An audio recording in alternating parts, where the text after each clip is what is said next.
हरे कृष्णा, बहुत बहुत धन्यवाद। तो आज बहुत ही पवित्र दिन है। ईश्वरपुरी जो भगवान चैतन्य के गुरु हैं, उनका आज तिरुभाव दिवस है और इनका आज तिरुभाव दिवस है, परंतु हमारे वैष्णव कैलेंडर में उनका आविर्भाव दिवस नहीं आता, इसलिए साल में केवल एक ही दिन मिलता है इनको याद करने का। तो आज ऐसा अवसर है कि हम इनकी कृपा प्राप्त करें। तो ईश्वरपुरी देखिए, स्वयं भगवान जिनको कहा जाता है कृष्णम वंदे जगत गुरुम, तो श्री कृष्ण की मैं वंदना करता हूँ जो जगत गुरु हैं। तो भगवान श्री कृष्ण का कोई गुरु नहीं है, वही जगत के गुरु हैं। भगवान श्री कृष्ण के पास जो ज्ञान है वो अनादि सिद्ध है, उन्हें कोई ज्ञान नहीं दे सकता। लेकिन वे जब मनुष्य लीला करते हैं तो भगवान श्री कृष्ण सांदीपनी मुनि के आश्रम में रहते हैं और विद्याएं प्राप्त करते हैं, शिक्षाएं प्राप्त करते हैं सांदीपनी मुनि से। तो मनुष्य की लीला करते हैं। वही भगवान श्री कृष्ण जब चैतन्य महाप्रभु के रूप में आए तो मनुष्य लीला कर रहे हैं और ईश्वरपुरी को अपना उन्होंने गुरु बनाया, है ना। तो ईश्वरपुरी सबसे पहले जब मिलन होता है चैतन्य महाप्रभु से तो नवद्वीप में, तो सबसे पहले ईश्वरपुरी जब नवद्वीप में आते हैं तो अद्वैताचार्य के घर में आते हैं। अब देखिए, उस समय भगवान चैतन्य तो व्याकरण की शिक्षा दे रहे थे, लेकिन उनका अवतार तो हुआ था भक्ति को प्रसारित करने का, संकीर्तन आंदोलन को फैलाने के लिए उनका अवतार हुआ था। लेकिन अभी भगवान चैतन्य महाप्रभु भक्ति का प्रकाश नहीं कर रहे हैं, बल्कि एक शिक्षक के रूप में कार्य कर रहे हैं। और भक्तों का मानव समाज में सम्मान नहीं होता, भक्तों को जो है कुछ विशेष सम्मान नहीं दिया जाता। अद्वैताचार्य महान भक्त, ईश्वरपुरी महान भक्त, लेकिन सामान्य जनता अपने इसी में ही भोगों में ही लिप्त है। और ये जो महान भक्त हैं अद्वैताचार्य, ये नवद्वीप में रहते हैं और ईश्वरपुरी एक स्थान में नहीं रहते, हमेशा भ्रमण करते रहते हैं। अब नवद्वीप में आ गए तो कैसे आ गए वे भी नहीं जानते। वे भगवान की इच्छा के अनुसार चलते हैं, जैसे कि कठपुतली को जो बाजीगर है वो चलाता है, कठपुतली स्वयं अपनी इच्छा से नहीं चलती। ईश्वरपुरी अपनी इच्छा से नहीं चलते, वे नवद्वीप में कैसे आ गए वे भी नहीं जानते। और नवद्वीप में जब आ गए तो नवद्वीप में बहुत भक्त कम हैं, बहुत कम भक्त हैं। ज़्यादा से ज़्यादा लोग कैसे हैं जो कि अपने धन में, स्त्री में और भोगों में ही लिप्त हैं। ईश्वरपुरी नहीं जानते हैं, अद्वैताचार्य को नहीं जानते हैं। ईश्वरपुरी जिन माधवेंद्रपुरी के शिष्य हैं उन्हीं माधवेंद्रपुरी के शिष्य अद्वैताचार्य हैं, लेकिन ईश्वरपुरी को कुछ पता नहीं और भगवान की इच्छा से चलते हैं। और चलते चलते कहाँ अद्वैताचार्य के घर में आ गए, उन्हें कुछ खुद पता नहीं। ये जो है भगवान की शक्ति कार्य करती है, हैं? उन दिनों तो मोबाइल भी नहीं था, आजकल तो जो है मतलब मोबाइल के द्वारा और कई प्रकार के इंटरनेट के द्वारा किसी के नाम से जो है उसका स्थान, पता और सब पता चल जाता है। उन दिनों तो कुछ भी ऐसा इंटरनेट भी नहीं था, ना मोबाइल था, कुछ नहीं था। तो ईश्वरपुरी को क्या पता कि ये अद्वैताचार्य का घर है, और ईश्वरपुरी सीधे अंदर आ गए, अद्वैताचार्य के घर में सीधे आ गए अंदर। अद्वैताचार्य पूजा में लगे हुए हैं और ईश्वरपुरी जो है जब आते हैं तो ये सोच करके आते हैं कि मैं यहाँ पर आ तो गया, लेकिन यहाँ तो पूजा हो रही है, तो मैं यहाँ पूजा में कहीं बाधा ना डाल दूँ, मेरे कारण से पूजा में कोई बाधा ना पड़ जाए। इसलिए वो जो है सिकुड़ करके अपने एक स्थान में बैठ गए, दूर पूजा को देख रहे हैं ईश्वरपुरी। तो ईश्वरपुरी की भावना ये है, अपने को बहुत ही तुच्छ मानते हैं कि मेरे आने से भगवान की पूजा में कोई बाधा पड़ जाएगी तो मेरा तो बड़ा दोष बन जाएगा, ऐसा सोच रहे हैं। और अद्वैताचार्य क्या सोच रहे हैं? अद्वैताचार्य सोचते हैं कि मैं पूजा तो कर रहा हूँ, लेकिन पूजा करने से भी ज़्यादा ज़रूरी है कोई वैष्णव अगर आए, हाँ, अतिथि के रूप में कोई वैष्णव आया है तो पूजा को छोड़ करके अतिथि की सेवा करना चाहिए, वैष्णव की सेवा करना चाहिए। तो अद्वैताचार्य चाहते हैं कि पूजा को छोड़ करके ईश्वरपुरी से बात करें, लेकिन ईश्वरपुरी की ऐसी भावना है कि अद्वैताचार्य पूजा को ना छोड़ें, तो अद्वैताचार्य पूजा को नहीं छोड़ सकते हैं। लेकिन वो बार बार ईश्वरपुरी की तरफ देखते हैं, और जैसे उन्होंने पूजा समाप्त की तो अद्वैताचार्य ने ईश्वरपुरी से बात की और कहा कि मालूम पड़ता है कि आप कोई वैष्णव सन्यासी हैं। तो ईश्वरपुरी बोले कि आमी क्षुद्राधम, मैं अधम क्षुद्र हूँ, मैं एक क्षुद्र हूँ और अधम हूँ। तो क्षुद्र का मतलब होता है तुच्छ, मैं बहुत तुच्छ हूँ, एक अधम व्यक्ति हूँ। ईश्वरपुरी अपना परिचय इस प्रकार से देते हैं, है ना। तो कई बार कहा जाता है कि वो जो पाठ को बदल करके कहा जाता है कि ईश्वरपुरी ने कहा आमी शूद्र अधम, कि मैं अधम शूद्र हूँ, लेकिन ये पाठ सही नहीं लगता।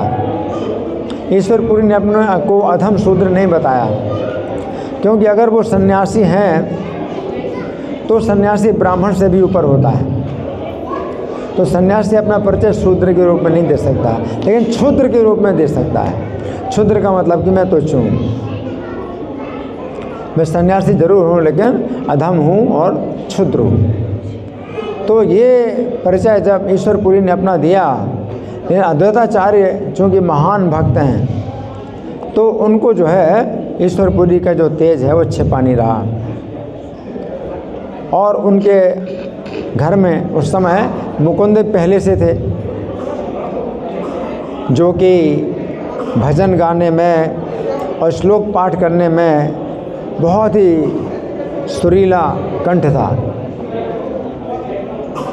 तो जब ईश्वरपुरी ने अपना ऐसा परिचय दिया कि मैं तो अधम क्षुद्र हूँ, तो मुकुंद ने उनके उस कृष्ण की भक्ति का जो भाव छिपा था उसको प्रकट करने के लिए एक भागवतम का श्लोक पढ़ा। ये परीक्षा है। कोई भक्त अपने को छिपाता है ना, तो भक्त तो अपने को छिपाते हैं, लेकिन उनका जो है गुण वो छिप नहीं पाता है। अगर भागवतम का कोई श्लोक सुन लें, तो भागवतम का श्लोक मुकुंद ने जैसे पढ़ा तो ईश्वरपुरी बेहोश हो गए, सुन करके बेहोश हो गए। तो पता चल गया कि कितने बड़े भक्त हैं। स्वयं अपने मुँह से नहीं कहते कि मैं बहुत बड़ा भक्त हूँ, मैं तो अपने को क्षुद्र और अधम बता रहे हैं, लेकिन एकदम बेहोश होकर गिर गए। बेहोश होकर गिर गए, अद्वैताचार्य ने उनको अपनी गोद में लिटा लिया। और अद्वैताचार्य भी जो है उनके आँखों से आंसू इतने बह रहे हैं प्रेम के कि वे भी नहा गए, ईश्वरपुरी भी आंसुओं से नहा गए। तो इस प्रकार से अद्वैताचार्य के घर में ईश्वरपुरी का जो है सबसे पहले आगमन हुआ। उसके बाद फिर गोपीनाथ आचार्य के घर में ईश्वरपुरी ठहरे। तो ईश्वरपुरी यहाँ नवद्वीप में जिन लोगों से मिलते हैं तो उनसे ईश्वरपुरी ने निमाई पंडित का नाम सुना कि नवद्वीप में एक बहुत विद्वान है निमाई पंडित, जिनके सामने कोई बड़े से बड़ा विद्वान भी टेक नहीं सकता। लेकिन चूँकि चैतन्य महाप्रभु अभी भक्ति का प्रकाश नहीं कर रहे हैं, तो भक्तों से जब मिलते हैं तो उनको पकड़ लेते हैं और किसी न किसी शब्द का अर्थ पूछते हैं कि इस शब्द का अर्थ बताओ, है जैसे मुक्ति शब्द का अर्थ बताओ क्या होता है ना, श्रद्धा शब्द का अर्थ बताओ क्या होता है, और कोई भी अर्थ बताए उसका खंडन करें।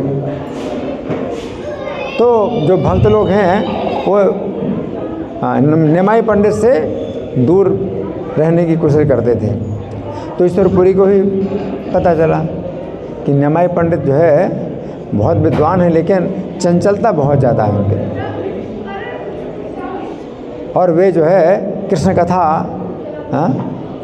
ना तो करते हैं ना कथा सुनते हैं, बल्कि अपनी विद्वत्ता के जो है भाव में हमेशा तर्क वितर्क करते हैं। तो ईश्वरपुरी ने सुना था तो फिर और ज़्यादा उन्होंने जानने की कोशिश नहीं की। निमाई पंडित, ईश्वरपुरी को जो है आशंका थी कि निमाई पंडित मुझसे भी जो है कहीं शास्त्रार्थ न करने लगे हैं, कुछ और जो है तर्क वितर्क करने लगे हैं। तो इस तरह से ईश्वरपुरी ने ज़्यादा प्रयास नहीं किया निमाई पंडित से मिलने का। लेकिन एक बार रास्ते में मिल गए तो निमाई पंडित जो है क्या रूप सौंदर्य, और ये महान भक्त हैं कृष्ण के, और ये साक्षात कृष्ण हैं, अपने को छिपाए हुए हैं। लेकिन कृष्ण अपने को छिपाएं तो भी भक्त का जो है आकर्षण फिर भी रहता है। तो ईश्वरपुरी जो है जैसा देखा है ना, तो पहचान तो नहीं पाए कि मेरे इष्ट देव श्री कृष्ण हैं, लेकिन रूप सौंदर्य कैसा जो है गौर वर्ण और धोती जो है धारण किए हैं, और कंधे में यज्ञोपवीत धारण किए हैं, और ऊर्ध्वपुंड तिलक धारण किए हुए हैं, और बालों की क्या शोभा, सब देख करके ईश्वरपुरी जो है बिल्कुल एकटक देखने लगे। और उस समय भगवान चैतन्य भी बड़े संतुष्ट हुए। अपने को दिखा तो रहे हैं कि जैसे एक सामान्य मनुष्य हों, लेकिन वो तो भगवान है, तो अपने भक्त को देख करके भगवान भी प्रसन्न हुए।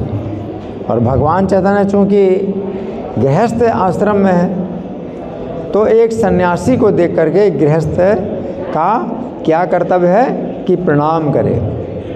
तो भगवान जो है आदर्श मूर्ति हैं, आदर्श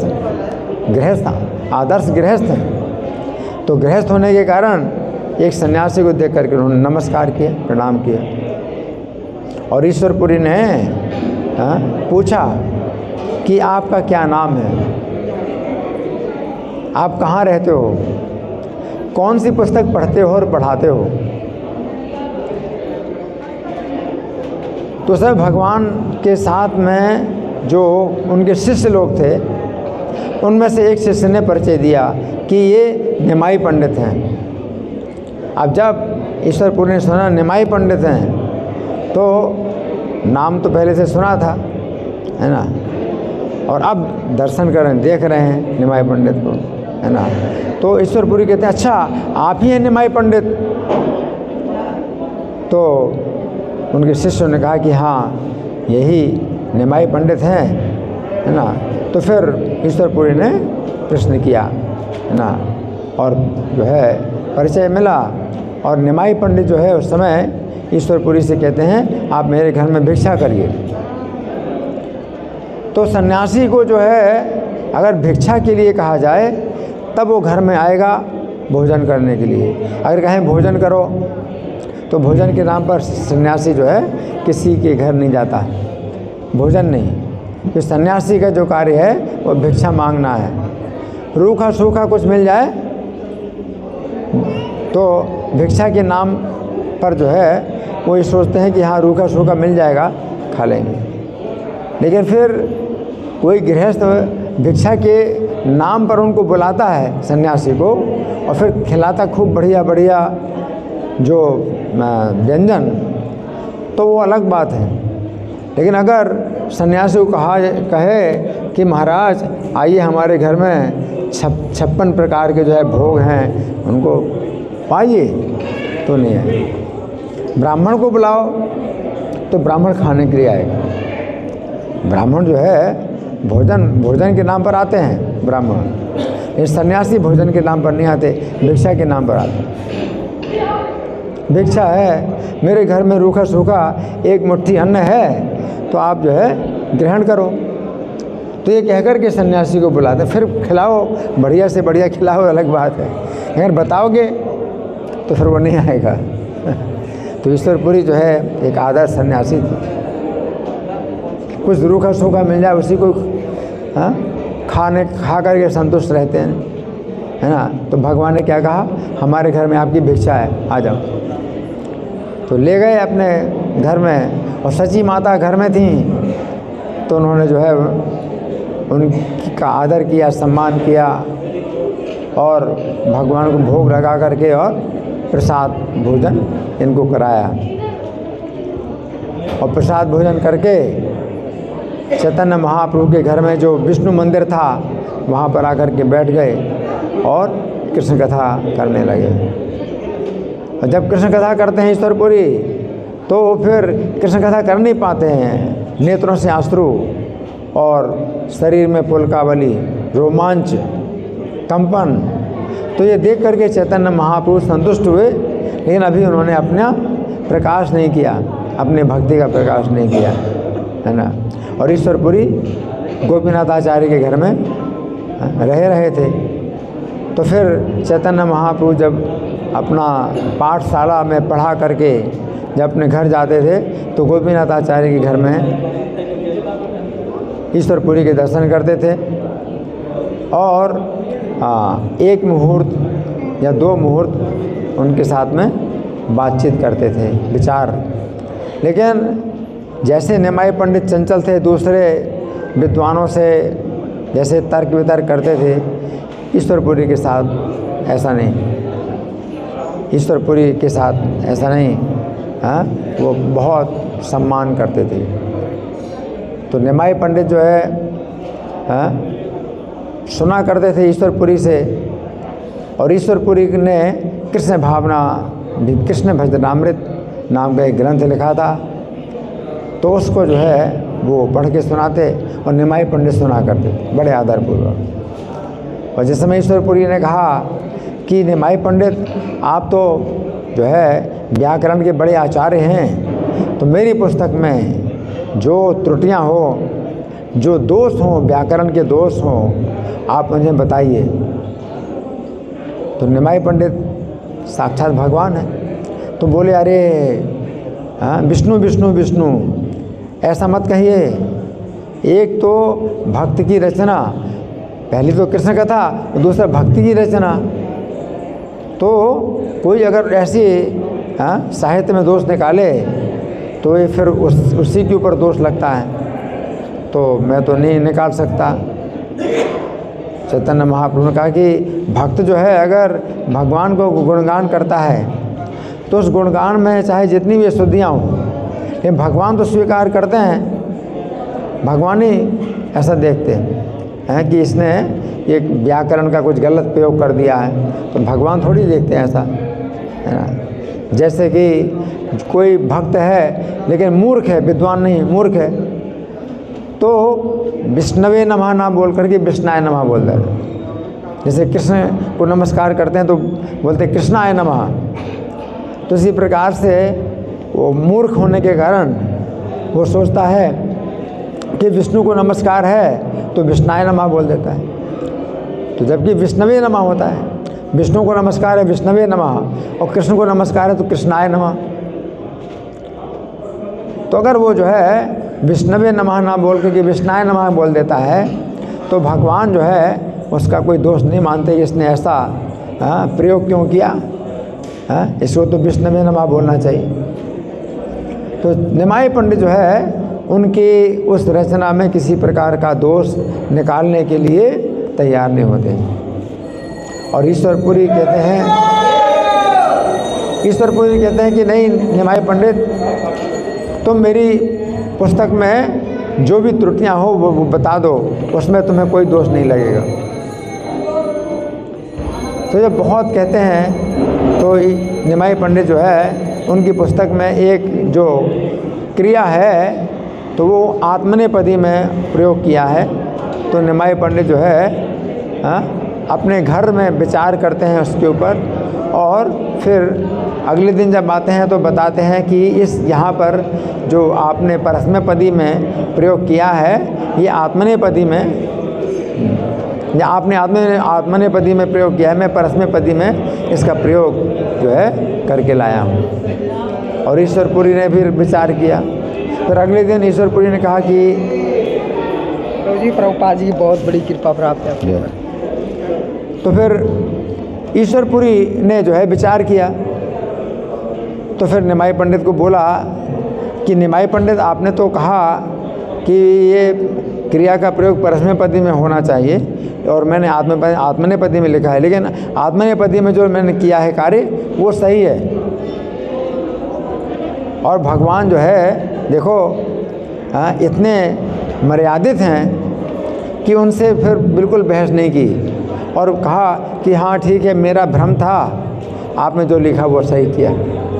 जबकि कोई उनके सामने टिकता नहीं है। कोई कितना भी बड़े से बड़ा विद्वान हो उसको जो है बातों बातों में उसको उड़ा देते हैं। लेकिन यहाँ जो है एक भक्त के सामने भगवान जो है इतने विनम्र हैं कि उनकी जो है रचना में किसी प्रकार का भी दोष नहीं निकालते, है ना। और इस प्रकार से ईश्वरपुरी जो है एक दिन फिर नवद्वीप को छोड़ करके चले गए। और ईश्वरपुरी को खुद ही पता नहीं चलता कि वो कहाँ रुके हैं और कहाँ जा रहे हैं और कहाँ जाना चाहते हैं, उन्हें खुद पता नहीं। तो इस प्रकार से ईश्वरपुरी जो है नवद्वीप को छोड़ करके चले गए। और फिर जब चैतन्य महाप्रभु निमाई पंडित जब गया में जाते हैं अपने पिता का श्राद्ध करने के लिए, तो ईश्वरपुरी से मिलन हो जाता है ना। ईश्वरपुरी से जब दीक्षा प्राप्त करते हैं तब वो दिखाते हैं कि एक महान वैष्णव आचार्य के द्वारा जब उनको वो प्राप्त हुआ है, भक्ति लता का बीज प्राप्त हुआ है, अब ये जो बीज है ये उनके शरीर में अब अंकुरित हो रहा है और पल्लवित हो रहा है। तो ये दिखाया उन्होंने कि एक महान वैष्णव आचार्य के द्वारा जब मंत्र प्राप्त हुआ उनको, तो जो है वो प्रेम का जो भक्ति लता का बीज है वो अब हृदय की भूमि में वो जो है बोया गया है और बड़ी तेज़ी से फिर वो उसका अंकुरित हुआ और वो पल्लवित हुआ और उनके शरीर में फिर प्रेम के लक्षण प्रकट हुए। कंपन और मूर्छा और पुलक और हुंकार, गर्जन, ये सब जो परिवर्तन है ये तब हुए। और जब गयास की यात्रा से आए निमाई पंडित अपने नवद्वीप में, तो सबने देखा कि बिल्कुल कायाकल्प हो गया। अब वो चंचलता बिल्कुल रही नहीं, वो तो हर बात में रोते हैं और कृष्ण की ही चर्चा करते हैं, कृष्ण के अलावा और कोई बात सुनते नहीं, ना कोई बात बोलते हैं। तो ये दिखाया भगवान ने हैं कि हमको जो है मतलब एक शुद्ध भक्त की शरण लेनी चाहिए और उसके मार्गदर्शन में अगर हम भक्ति करेंगे और भक्ति लता का बीज प्राप्त करेंगे तो फिर वो बीज जो है वो अंकुरित होगा और हृदय की भूमि में वो फिर जो है पल्लवित होगा और भक्ति की जो लता है वो फिर ऊपर की ओर बढ़ेगी, है ना। तो ये जो है ईश्वरपुरी के संबंध में कुछ इस तरह की कुछ बातें हमने की हैं। तो आज ईश्वरपुरी का तिरुभाव दिवस है, तो आज उनकी कृपा का द्वार खुला हुआ है। तो हमें प्रार्थना करनी चाहिए कि ईश्वरपुरी की कृपा हो, हाँ। तो चैतन्य महाप्रभु फिर कृपा जरूर करेंगे क्योंकि उन्होंने गुरु स्वीकार किया है। चैतन्य महाप्रभु तो है ईश्वरपुरी की अगर हम चर्चा करते हैं तो चैतन्य महाप्रभु ज़्यादा ही प्रसन्न होंगे, हैं, क्योंकि उनको अपना भगवान गुरु स्वीकार करते हैं। श्री ईश्वरपुरी तिरुभाव तिथि महामहोत्सव की जय, श्रील प्रभुपाद की जय। हरे कृष्णा।